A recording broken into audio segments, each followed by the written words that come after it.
chemotaxonomy.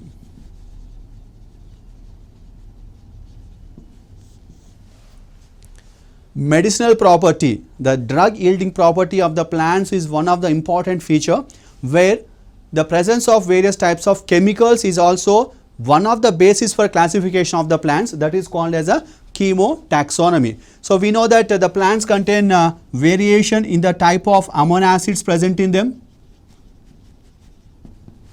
proteins present in them, sometimes the type of nature of the genetic material, the type of other chemicals like various types of drugs which are present. So like there is a lot of variation that can be observed in the type of chemicals present in the plants.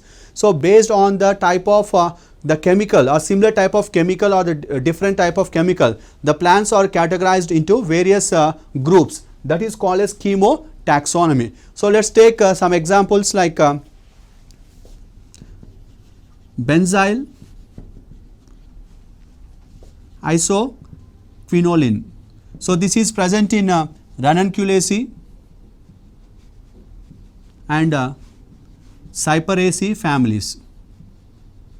So likewise particular type of chemical which is present in particular group of plants, and they have been kept in some particular group of family. Likewise presence of various types of chemicals is also one of the basis for classification of the plants. So as I said that the chemicals are differing from one plant to the other plant. So based on the similar type of chemicals which are present in the plants, so they have been categorized into various families. Let's take an example of benzyl isoquinoline. So this is present in the members of Ranunculaceae and Papaveraceae